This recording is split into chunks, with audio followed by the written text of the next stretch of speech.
পাহাড় কেটে অতিরিক্ত অংশ নিয়ে ভবন নির্মাণের বিরুদ্ধে অভিযানে নেমেছে চট্টগ্রাম উন্নয়ন কর্তৃপক্ষ। বিস্তারিত জানাতে নগরীর আশকার দিঘির পাড় এলাকায় আছেন রিপোর্টার পার্থপ্রতিম বিশ্বাস। যাচ্ছে তার কাছে। পার্থ, আমরা যে জায়গাটিতে এখন দাঁড়িয়ে আছে এটি একটি নগরীর আশকারদিঘির পাড় এলাকায় বহুতল ভবনের কাজ চলছে।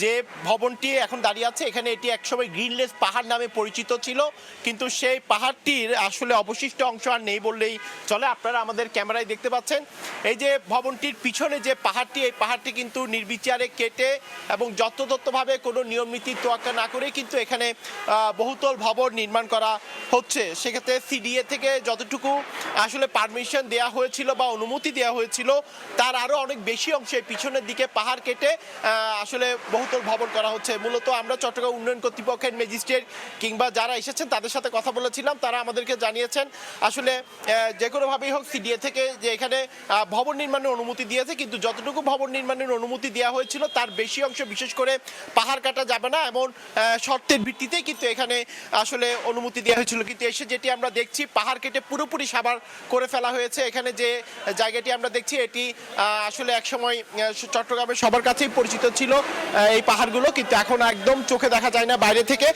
চট্টগ্রাম নগরীর মূলত আশকারদিঘির পাড় রিমা কমিউনিটি সেন্টারের বিপরীতে এই পাহাড়টি, যেখানে 92টি পরিবারের জন্য স্বপ্নিল ফ্যামিলি ওনার্স নামের ডেভেলপার প্রতিষ্ঠানের মাধ্যমে 3টি আলাদা ভবন নির্মাণের কাজ কিন্তু এখানে চলছে। এবং চট্টগ্রাম নগরীর প্রাণকেন্দ্র হিসেবে পরিচিত যে আশকারদিঘির পাড় এলাকা, এই পাহাড়ের ঢালের চূড়া 127 ফুট উঁচু এবং এখানে কিছু ব্যবসায়ী মিলে কিন্তু আসলে তারা এই ফ্ল্যাট নির্মাণের কাজ চলছে। এবং 2023 সালের 13 এপ্রিল সিডিএর ইমারত নির্মাণ কমিটির কাছ থেকে 3টি বেসমেন্ট ও 14 তলা ভবনের অনুমোদন নেওয়া হয়েছিল। তবে সেই শর্ত না মেনে এখানে পাহাড় কেটে যত্রতত্ত্বভাবে আমরা দেখছি কোনো নিয়ম নীতির তোয়াক্কা না করেই কিন্তু পাহাড়ের যে অবশিষ্ট অংশ সেটি সাবার করে এখানে বহুতল ভবন নির্মাণের কাজ চলছে। এবং এই মুহূর্তে সিডিএর ম্যাজিস্ট্রেটরা আছেন, তারা এই যে অবৈধ অংশগুলো রয়েছে সেগুলো ভেঙে দিচ্ছেন।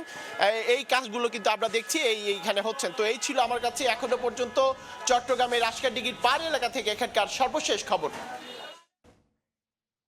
চট্টগ্রামে চলছে চট্টগ্রাম উন্নয়ন কর্তৃপক্ষের অভিযান। সে খবর জানতে সরাসরি যুক্ত ছিলাম সেখানে।